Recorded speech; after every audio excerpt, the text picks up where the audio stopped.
Elon Musk never expected a trip down memory lane to change his life. He had returned to Pretoria for an alumni event at his old high school, more out of curiosity than sentimentality. He had never been one for nostalgia. His mind was always set on the future, on Mars, AI, and the next great leap for humanity. But something about the invitation tugged at him. Maybe it was the realization that, after everything, this place had still played a part in shaping him. The air smelled the same, of sun-baked pavement, old textbooks, and distant chalk dust. The walls, though repainted, still held whispers of the past. As he walked through the hallways, he saw glimpses of his younger self, skinny, awkward, buried in books, trying to escape into the world of physics and computers while bullies tormented him. Then, just as he turned a corner near the cafeteria, his steps slowed.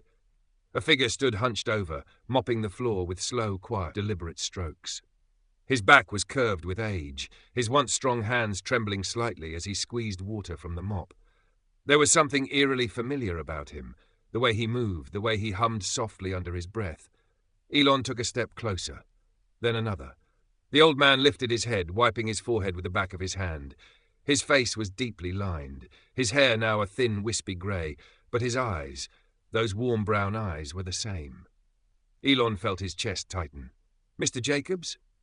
The janitor blinked, tilting his head slightly as he studied Elon's face. For a moment, there was no recognition. Then, like a light flickering on, the old man's eyes widened. A small, tired smile appeared on his lips. "Well, I'll be damned, the rocket boy." Elon chuckled, but something about the moment made his throat tighten. Mr. Jacobs had been here when he was a student, and now, decades later, he was still here, working, struggling. "I can't believe it," Elon said, shaking his head. "You haven't changed." "Oh, I have," Mr. Jacobs replied with a chuckle. "My bones remind me of that every morning." He leaned against the mop handle, exhaling deeply. "But look at you, big shot billionaire now. You really did all those things you used to talk about." Elon nodded, but his mind was racing. How was this man still working? At his age? Shouldn't he be retired, enjoying life somewhere, not pushing a mop around these halls? "How long have you been working here, Mr. Jacobs?" Elon asked carefully. The old janitor shrugged. "Since before you were born, I reckon. 60-something years, give or take." He let out a soft laugh. "Guess I just never left." Elon frowned. "But why? Shouldn't you be retired by now?" Mr. Jacobs sighed, adjusting his grip on the mop. "Retirement? Son, I never made enough for that. Been working all my life. Got to keep the lights on, pay the rent, you know how it is." Elon felt a strange mix of emotions. Anger, sadness, guilt. Mr. Jacobs had been more than just a janitor to him. Back when he was just a lonely, bullied kid lost in his own world of books and ideas, this man had been one of the only people who was kind to him. "You were always good to me," Elon said quietly. "I remember that." Mr. Jacobs chuckled.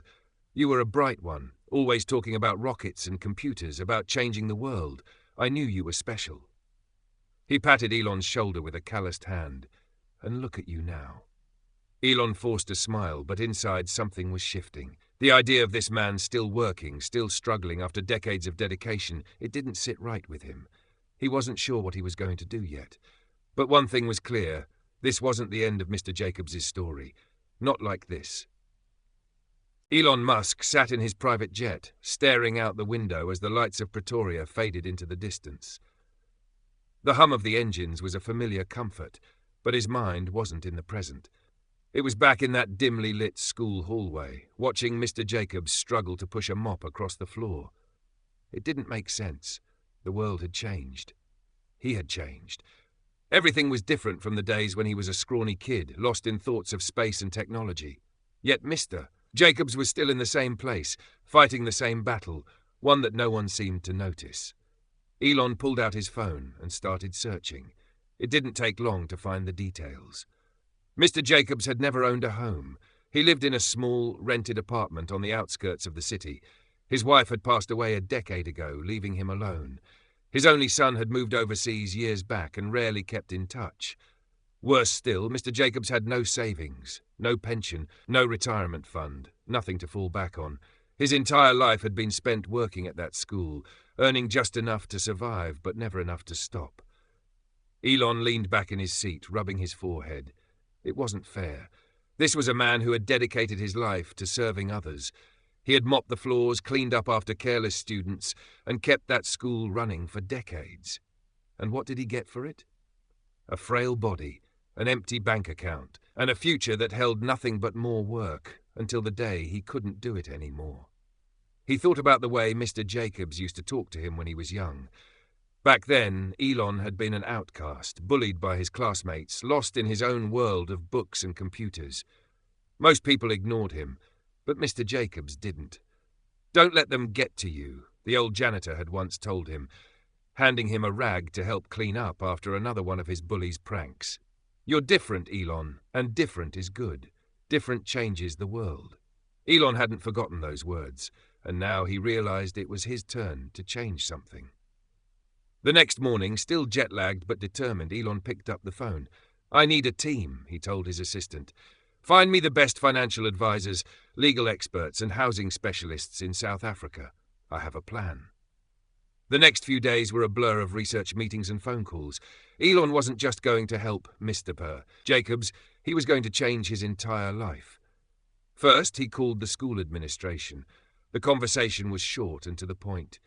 How much would it take to clear Mr. Jacobs' debts and ensure he never has to work another day in his life? There was silence on the other end. "Mr. Musk, I don't think you understand. He's been here for over 60 years. He's practically part of the foundation." "That's not an answer," Elon said firmly. "Give me the number." When they did, he barely blinked before wiring the money. That was the easy part. The next step was securing a home. Mr. Jacobs had spent his entire life living in rentals, never having a place to truly call his own. Elon wouldn't allow that to continue. Within days, he found a beautiful house in a safe, quiet neighborhood, a place where Mr. Jacobs could finally rest. But he wasn't done. A home and financial security weren't enough. Mr. Jacobs needed dignity. He needed to know that he wasn't just a charity case, that he had earned this. So Elon set up a special fund in Mr. Jacobs' name, not just to take care of him, but to help others like him.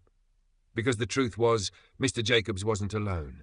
There were thousands, maybe millions of janitors, cafeteria workers, and school staff who had dedicated their lives to education without ever getting the recognition or financial security they deserved.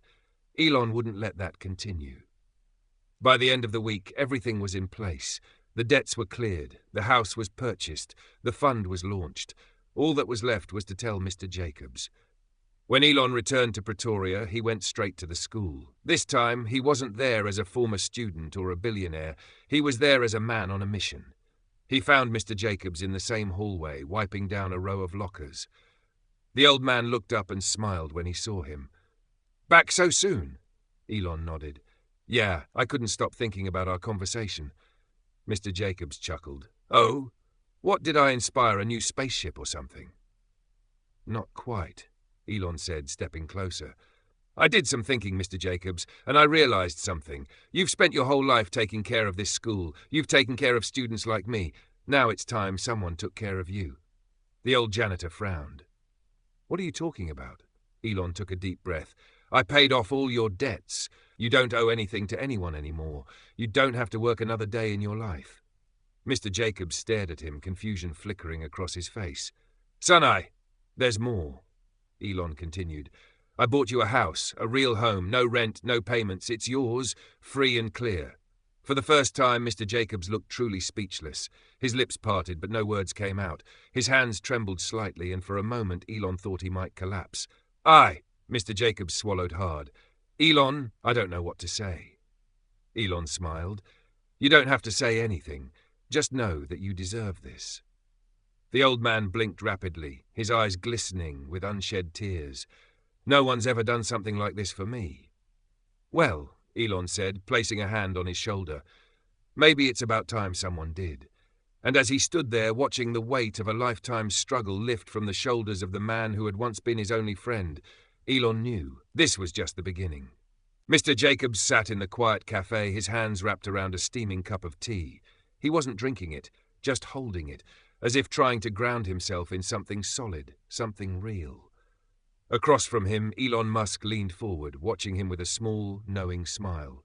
It had been nearly an hour since they'd arrived, and Mr. Jacobs still hadn't fully processed what he'd heard. Elon had just told him, in no uncertain terms, that his debts were gone. that he had a house, that he never had to push a mop across a floor again. Mr. Jacobs looked down at his hands, rough and calloused from decades of work. He flexed his fingers as if expecting them to be different now that his life had changed in an instant. Finally, he exhaled and shook his head. "Elon, I don't even know what to say." Elon grinned. "How about I accept?" The old man chuckled, though there was a tremble in his voice. "I just don't understand. Why me? Out of all the people in the world, why would you do this for me?" Elon leaned back in his chair, crossing his arms. "Because when I was a kid, you were one of the only people who treated me like I mattered." Mr. Jacobs blinked. Elon continued, his voice softer now. "You didn't just clean the hallways, Mr. Jacobs. You saw people. You saw me. Back when everyone else laughed at me, when I was just some awkward, scrawny kid always talking about rockets and Mars, you never dismissed me. You never made me feel small. Do you know how rare that was?" The janitor swallowed hard, shaking his head. "I was just doing what anyone would do." "No," Elon said firmly. "You were doing what a good person does, and the world doesn't always reward good people. That's what I'm changing." Mr. Jacobs let out a long, shaky breath. "A house, huh?" he said finally, a small, almost disbelieving smile forming on his lips. Elon nodded. "A house. A place you don't have to leave. A place that's yours." Silence stretched between them, thick with emotion. Then Mr. Jacobs nodded slowly. "All right," he said. "I accept." Elon grinned. "Good." For the first time in years, the old janitor allowed himself to imagine something beyond survival. That afternoon, Elon took Mr. Jacobs to see his new home. The house wasn't extravagant. It wasn't a mansion or a flashy billionaire's gift. It was something far more valuable, a place that felt like home. It was a single-story house with a wraparound porch, nestled in a quiet neighborhood with tree-lined streets. The kind of place where birds chirped in the morning and neighbors waved as they passed. A place of peace. Mr. Jacobs stepped out of the car slowly, his eyes wide as he took it all in. This is really for me?" Elon clapped him on the back. "Go on, take a look." The old man hesitated, as if afraid that if he stepped inside it might all disappear. But finally he climbed the steps and pushed open the front door. The inside was just as warm as the outside. The living room had a comfortable couch, a bookshelf already filled with books, and a fireplace that Elon had specifically requested. The kitchen had modern appliances, simple but easy to use. The bedroom had a large window overlooking a small garden. Mr. Jacobs walked slowly through each room, running his fingers over the furniture, the walls, the kitchen counters, as if he couldn't believe they were real. Then he stopped in front of a small table near the window, where a framed photo sat. It was a picture of him and his wife, taken decades ago, smiling at the camera. His breath caught in his throat. Elon watched as the old man picked up the frame with trembling hands. I lost this picture years ago," he whispered. Elon smiled. "I found it in an old yearbook archive. Thought you might want it here." Mr. Jacobs let out a shaky laugh, wiping at his eyes. "Elon, I don't know what to say." "You already said, I accept," Elon teased. The old man laughed through his tears. For the first time in years, he wasn't thinking about bills. He wasn't thinking about rent. He wasn't thinking about how much longer his body could keep up with his job. For the first time in years, he was just thinking about living. That evening, the two of them sat on the porch, watching the sun set. The sky was painted in deep oranges and purples, the air crisp and cool. Mr. Jacobs took a deep breath, letting it all sink in. "You know," he said, "I spent so many years just trying to get by. I never really thought about what I'd do if I didn't have to work." Elon chuckled. "Got any hobbies?" The old man smiled. "I used to love woodworking. Haven't done it in years, but maybe I'll pick it up again." Elon nodded. "Good. You should do the things that make you happy." Jacobs looked over at him, studying him for a moment. "You're a good man, Elon. I hope you know that." Elon exhaled, shaking his head slightly. "I don't know about that, but I do know one thing. People like you deserve better, and I'm going to make sure they get it." Mr. Jacobs raised an eyebrow. "What do you mean?" Elon leaned forward, resting his elbows on his knees. "You're not the only one, Mr. Jacobs. There are thousands of people like you, janitors, cafeteria workers, school staff, who gave their lives to education but never got the security they deserved. I'm going to change that." The old man frowned. "You've already done more than enough for me, son." Elon smiled. I know, but this isn't just about you anymore. Mr. Jacobs sat back, watching the younger man carefully. There was something in Elon's eyes, a fire, a determination. He wasn't just saying this, he meant it. And for the first time in his life, Jacobs realized that the kindness he had given to a lonely, bullied kid all those years ago had come full circle and was about to change the lives of many more. Elon Musk was never one to let an idea sit idle. The moment he made up his mind to do something, things moved fast. Mr. Jacobs' situation had opened his eyes to a much larger problem, one he couldn't ignore. It wasn't just about one janitor, one school, or even one country. It was about millions of people who had spent their lives working behind the scenes, barely making enough to get by. Elon had built rockets. He had revolutionized electric cars. He was shaping the future of AI. But now he wanted to fix something much more fundamental, the way society treated the people who held it together. The plan came together quickly. He would create a fund, a massive one, dedicated to helping retired school workers, janitors, and cafeteria staff who had no pensions, no savings, and no safety net. This wasn't going to be a one-time act of charity. It was going to be a permanent system, one that would keep giving long after he was gone. A week after Mr. Jacobs moved into his new home, Elon stood in front of a crowd of journalists and cameras. The press conference had been arranged at short notice, but the room was packed. Everyone wanted to know what the billionaire had planned next. Elon stepped up to the microphone, his usual confident smirk replaced with something more serious. A few weeks ago, I visited my old high school in Pretoria, he began. I met someone there, someone who was still working at the same school I attended, pushing the same mop at 80 years old. The room fell silent. This man, Mr. Jacobs, spent 6 decades cleaning up after students, keeping that school running, and yet he was still working, not because he wanted to, but because he had no other choice.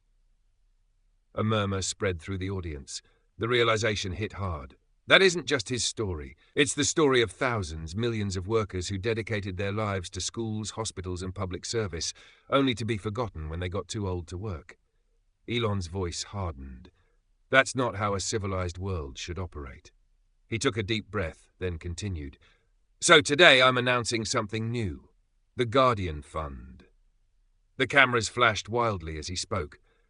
This fund will provide housing, healthcare, and financial support for retired janitors, cafeteria workers, and other essential staff who kept our schools running.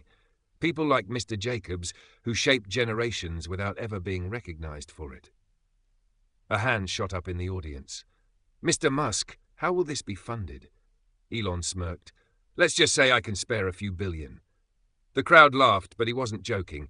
He had already committed $2 billion of his own money to start the fund. Another journalist spoke up. Is this just in South Africa or worldwide? Worldwide, Elon answered without hesitation. This isn't just one country's problem. It's everywhere. And I'm calling on other billionaires, corporations, and governments to step up. It's time we stop rewarding only the people at the top and start taking care of those who've spent their lives taking care of us. The press conference ended with thunderous applause. The internet exploded with support, and within hours, donations started pouring in. Major corporations pledged contributions.